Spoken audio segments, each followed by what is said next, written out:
You're listening to the Less Stressed Lawyer Podcast, episode 33. Today, we're talking all about how to honor your plan. You ready? Let's go.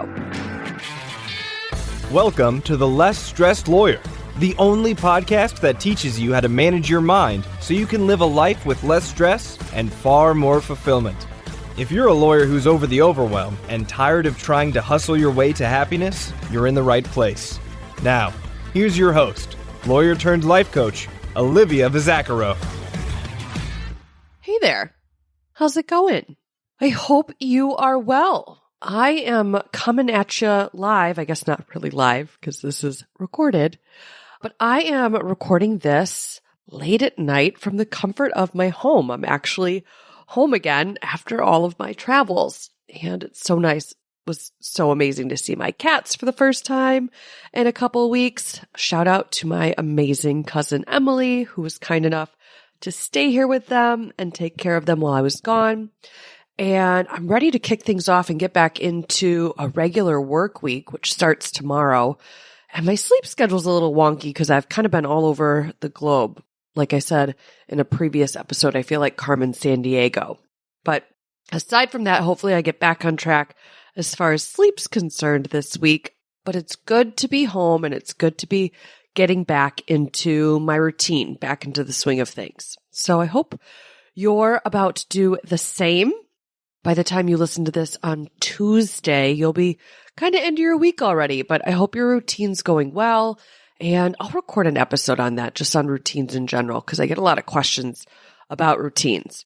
But before we talk about routines, which isn't the subject of today's episode, I want to finish the conversation we've been having about time management. And one of the things that I did while I was traveling, I spoke at ClioCon, and man, that couldn't have gone any better. It was so amazing to speak in front of a live audience. I do monthly webinars and I have an amazing engaged audience, but I never get to see them. So it was so great to be able to speak in person and be on a stage. I really, really loved it. I had a packed house in the room that I spoke in, which was so lovely, and a virtual audience as well. And just the whole team at ClioCon was just amazing to work with. And I was so honored to be a part of that team. And when I spoke at ClioCon, I talked about how to make the most of your time and how to manage your time. And that's what we've been talking about here on the podcast for the past couple weeks, right? We've been talking about the 3 Ps, people pleasing, perfectionism, and procrastination. And then kind of dovetailing off of procrastination, I hope I'm using that phrase the correct way. But dovetailing, I'll use it again, off of procrastination, we've been talking about time management. So we're in this time management series right now. And I've been introducing you to the 3 steps that you need to follow to manage your time. Step number 1 is you need to reclaim control of your calendar. Step number 2 is that you've got to plan your schedule accurately. And step number 3 is the subject of today's episode. And step number 3 is that you need to honor your plan. Step number 3 really is that simple. It's not more complicated than that. You made what I hope would be an accurate plan after everything I taught you in the episode about step 2, which was the last episode that I released. So you know how to plan your schedule accurately now. Now it just comes down to sticking to that schedule, to honoring your plan. So that's what we're going to talk about today. Now, I'm going to be honest with you. This tends to be everyone's least favorite step. And it's everyone's least favorite step because it's the most uncomfortable. Now, I want to offer you a different way to look at this, a reframe. It might actually be the easiest step. You just have to do what you've already planned to do. It's literally just following your plan. There's really no extra thought that goes into it.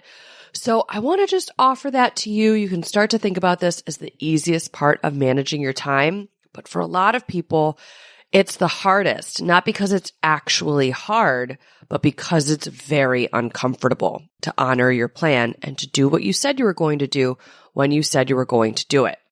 And remember, I've talked about this before on the podcast, but you want to be really careful to not conflate ease with comfort. Just because something is easy doesn't make it comfortable, and just because something is uncomfortable doesn't make it hard.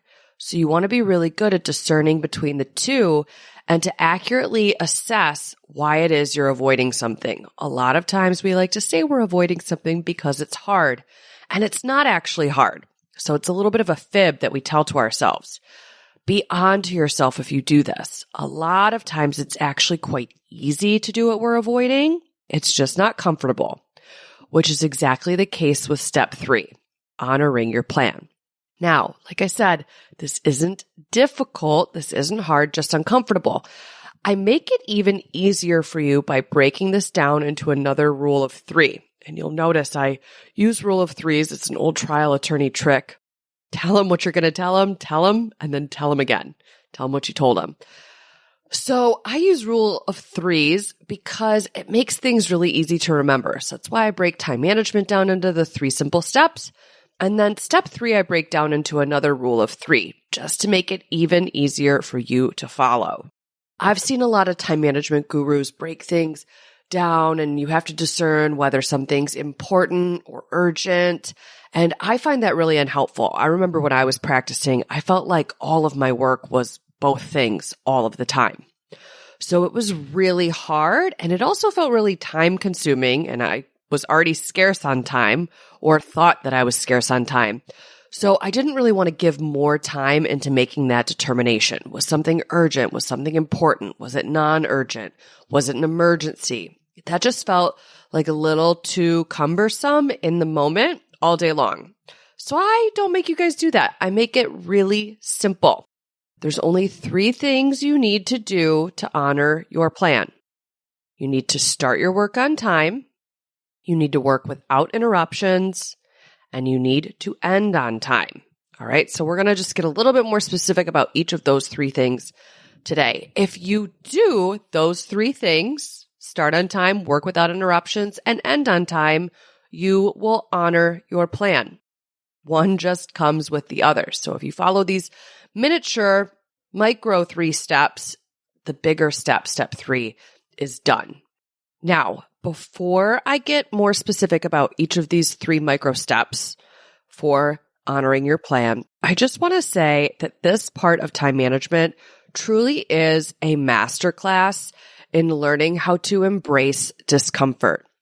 If you haven't listened to it yet, go back and listen to episode number 4 on comfort entitlement. That's really what comes up with people when they don't honor their plan.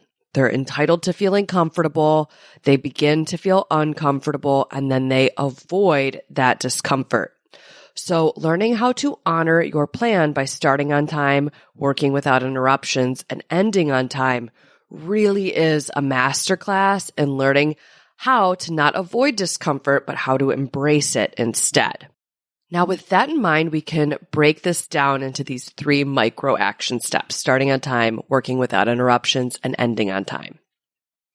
Okay, so you've made your plan for the day. That was step 2.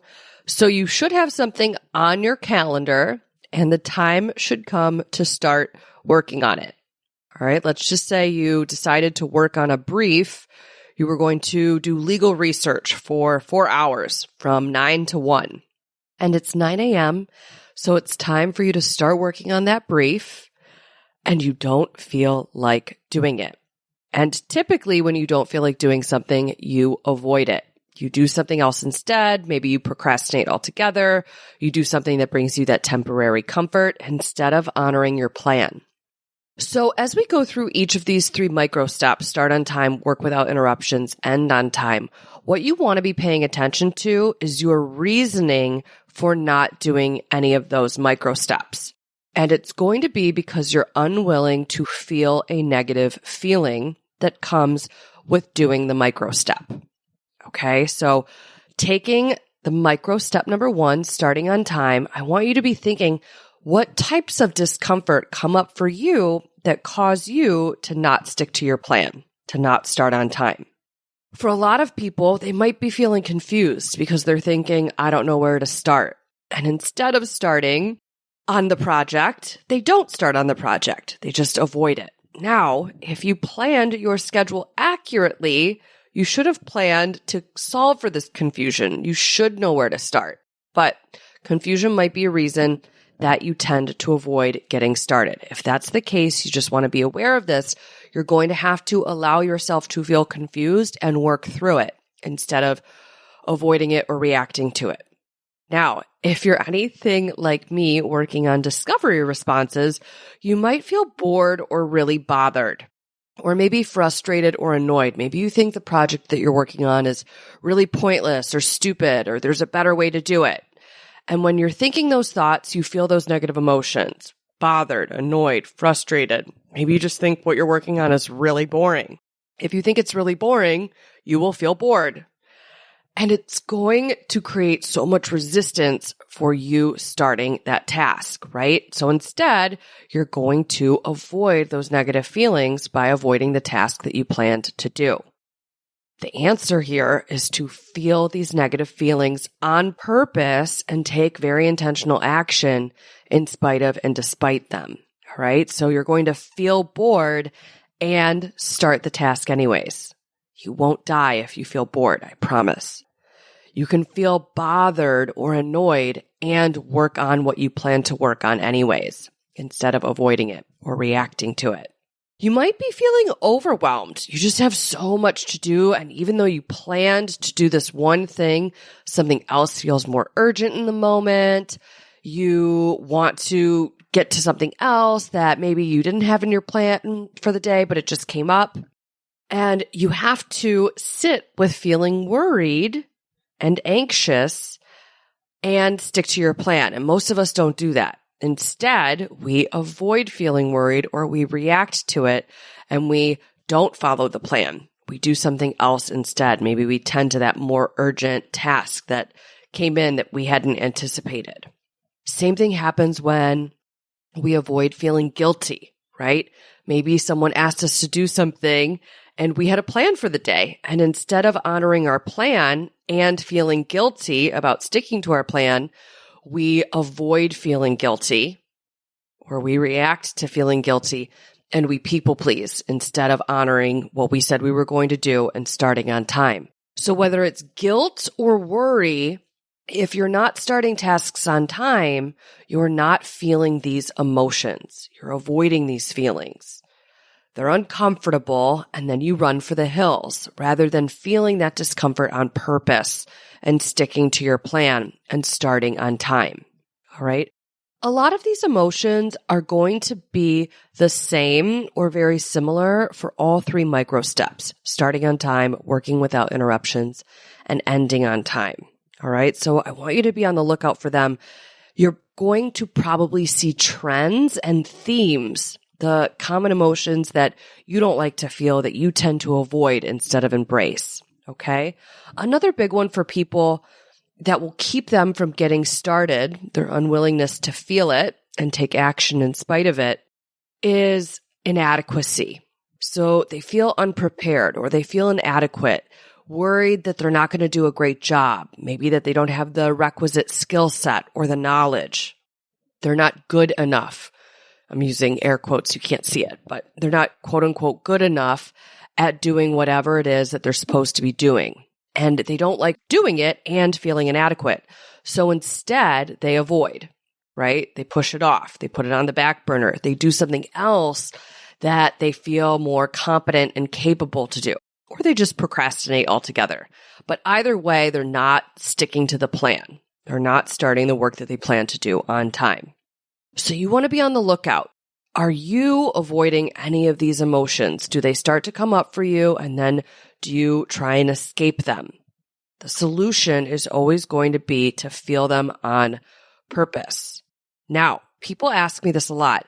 Olivia, you say if your thoughts cause your feelings, we should just be able to change our thoughts and then we won't feel these feelings. Totally. The work that you're going to be doing here is always tandem. So you want to find the feelings that you're feeling that are coming up for you. And then you want to find the thoughts that you're thinking that are causing you to feel those emotions in the first place. What's making you feel confused? What's making you feel bored or bothered, frustrated or annoyed, worried, guilty, overwhelmed, inadequate? You want to find those thoughts and ask yourself, can I choose to think something else? Right? I love debunking a thought by saying, how is this not true? Right? Remember, our thoughts aren't true. They're just statements that our brains serve up to us. They're subjective, they're opinions. They're not true. So we can replace them with something else. We can think something else that serves us more. But sometimes our negative thoughts are really sticky. So you can try and move the dial as much as you possibly can. But if some of that negative thinking still lingers, the negative emotion that is caused by it is going to linger too. And in that case, you're going to try on a more positive thought that maybe makes you feel committed or determined or motivated or certain or confident or compelled, right? Those are great emotions to cultivate with your thinking. So you're going to try and cultivate those positive emotions by practicing some positive thoughts, but then in tandem, you're also going to allow yourself to experience the lingering negative emotions. Okay, they're going to be there, maybe not as strong as they once were, but they're going to still be lingering, and you just have to allow them to be there and take intentional action in spite of and despite them. I always like to use the analogy of driving a manual transmission car, a stick shift. You're doing two things at once. You've got the clutch all the way down, and then you're giving the car a little bit of gas, right? A little less clutch, a little more gas, a little less clutch, a little more gas. And you do that in order to start building momentum, and then eventually you can completely release the clutch and just go down on the gas, all right? That's what this process looks like. A little positive thought, a little gas, and a little less negative emotion. A little more positive thinking, a little less negative emotion, until you're just off to the races. But most of us, when we're operating based on our default conditioning and we're avoiding these negative emotions, or we're reacting negatively to these negative emotions, we're letting them drive. We're letting the negative feelings dictate what we do, what we accomplish. And we don't want to give our negative emotions the keys to the car, so to speak, and determine where we ultimately end up, where we ultimately go, what we ultimately achieve. Instead, we want to let those negative feelings just ride shotgun. Okay, so that's what you're going to do. When it comes to starting on time, you're going to be thinking the positive thoughts that you want to think in order to start on time. So ask yourself, what do you need to think in order to start your work on time? In order to stick to your plan? What are those positive thoughts for you? A thought that I love is that I don't negotiate with myself. If I planned to do it, it's what I'm going to do. I like to think this is what I'm doing. Not I might, not I hope to, not I want to do something. I am doing this. I'm doing this when I said I'm going to do it. This is non-negotiable. All right, think about what thoughts you need to think in order to start your work on time. And then identify the negative emotions that you have to be willing to feel and take that action, start on time in spite of and despite them. You can feel bored and confused and bothered and frustrated and annoyed and worried and guilty, overwhelmed and inadequate, and start on time anyways. Okay, like I said, this stuff is a masterclass in learning how to feel your negative feelings and take intentional action in spite of and despite them. The same thing is going to be true for the next two micro steps, working without interruptions and ending on time. Think about when you're in the midst of working on something and you start to get a little bored or fatigued. Maybe you get a little tired or exasperated, or you get stuck. You start to feel confused and you're not quite sure where to go next. That's a big one for me. Confusion always is a direct route for me to buffer. I know that now, so I'm able to catch myself and bring myself back and work through the confusion. All right. So you want to be onto yourself. What are the emotions that come up for you that drive you to interrupt yourself? Maybe it's that worry or that guilt. Someone else is calling you, and instead of sticking to what you're doing, you want to answer because you don't want to feel worried or guilty, or you feel bored, so you welcome the distraction, right? Instead of sticking to what you're doing, what you planned to do during that time, and feeling your negative feelings and sticking to the plan in spite of them. Same thing goes with ending on time. And ending on time is actually, I guess, a little bit different, because With ending on time, normally you're coming up against your perfectionism. All right. We will take as long as we give ourselves to complete something. I believe that's Parkinson's law. As far as time management goes, you will take as long as you give yourself. So even if you are planning to do something in an afternoon, if you really have 2 days to work on something, you'll take the 2 days, which is really counterintuitive because if you could just do it in an afternoon, you would free up so much extra time by doing it in the afternoon rather than letting it languish and fill up 2 days worth of your time, right? So you want to be onto yourself if you have a tendency to do that. It's a natural human tendency, but once you become aware of it, you can guard against it, right? So that's what we want to do here. When you're indulging in your perfectionist tendencies and you're overworking something and you're letting it languish, you're letting it go on and on and on. What you want to do is you want to identify that course of action and the emotions that are associated with it. How would you be forced to feel if you forced yourself to stop working on something? How would you be forced to feel if you constrained to finishing your task in the time that you planned for it, right? Normally people have to feel imperfect, and that's really uncomfortable. Unfinished if you think it could just be a little bit better, right? Maybe you have to feel some fear or some worry that something bad might happen because you didn't put that extra little bit of perfection into something. That's what leads us to pour so much more time into tasks that we take on than what is actually necessary. And a great way to guard against this is to define what a good enough job is. And then when you reach that point, you want to make sure it's objective and attainable. When you reach that point, you can stop yourself, right? And if you've planned accurately, you should have given yourself just the right amount of time to be able to do something in a satisfactory manner. Not in a perfect manner, because A, that's not attainable to begin with. B, it's also not necessary for doing a quote-unquote good enough job. But you should have given yourself enough time to do a quote-unquote good enough job. And when you reach that point that you're able to easily identify because of how you've defined it, then you can stop yourself. All right? You can complete the task within the time frame that you gave yourself to complete it. You can end on time. Same thing goes if you've planned things back to back to back to back, right? So in order to start one thing on time, you need to have ended the thing that you were working on before that on time as well. So this is how it goes all together. You need to start on time, work without interruptions, and end on time. Now, if you start on time and work without interruptions, ending on time gets a lot easier. You're really just battling that last part, that perfectionism, or you didn't plan enough time. And if that's the case, you're just going to take note of that and do better next time. I'm going to talk about that in a second. But if you've done the first 2 micro steps, started on time and worked without interruptions, ending on time should not be that much of a challenge, but for that perfectionism. Okay? Now, let's talk about not letting your perfectionism be the enemy of completing step 3 of honoring your plan. Okay? This is where people really struggle with time management. They make a plan, and then when it comes time to honor it, they don't stick to it. And they get really frustrated and they give up. All right? They throw in the towel. They want to be good at this immediately. They want to see a night and day difference and get a lot of traction instantaneously. And I promise you, that's very, very unlikely.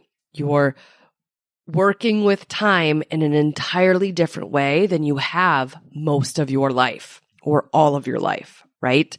So this probably is not going to be a night and day change overnight. It's going to take some time. There's going to be a lot of trial and error, and you just have to accept that, make peace with it. You don't need to make it a problem because it isn't one. And instead, you just want to embrace this learning process. You're going to make a plan in step 2, and then you are going to practice honoring it. Every single day, you get a new opportunity to do this. And every day, at the end of your day, you're going to evaluate. I'm going to do a whole episode on time management evaluations, so you really know how to do this, but you're just going to figure out what worked, what didn't work, what do I need to do differently tomorrow? And you're going to learn, why did I not stick to my plan? It's only one of 3 reasons. Either you didn't start on time, you didn't work without interruptions, or you didn't end on time. And if you do either of those 3 things or any of those 3 things, you just want to ask yourself why. Or if it's a combination of those 3 things, for each one, identify what specifically you didn't do. You either didn't start on time, you didn't work without interruptions, or you didn't end on time. And you just want to ask yourself why. Why didn't you do those things? What happened instead? Remember, this is a masterclass in feeling uncomfortable feelings on purpose. So you can always start with, what were the negative emotions I was unwilling to feel? What kinds of comfort was I feeling entitled to instead? All right. And then your work just becomes to practice feeling your negative feelings and sticking to your plan in spite of them. This will get easier and easier and easier over time. And again, in tandem, you want to be working on these 2 things, feeling your feelings and cultivating the positive thoughts, the positive mindset that get you to stick to your plan. So what are the positive thoughts that you need to be thinking about your work, about individual tasks, about your to-do list that would make you stick to your plan? How would you need to feel to stick to your plan? What are those positive one-word emotions that would drive you to do that? All right. So to recap, 3 micro steps: start on time, work without interruptions, and end on time. For each one, be identifying the negative emotions that you have to be willing to feel, and then think about the positive thoughts you want to be thinking, you want to be practicing in order to stick to your plan. And then just practice. Get a little bit better, like 1% better at this every single day. Take action, audit the action that you took, and then adapt. Fix what's not working and try again the next day. I promise over time you will get better and better and better at honoring your plan. Okay? And remember, it doesn't have to be hard. It's just probably not going to be comfortable. That's okay. You can honor your plan anyways.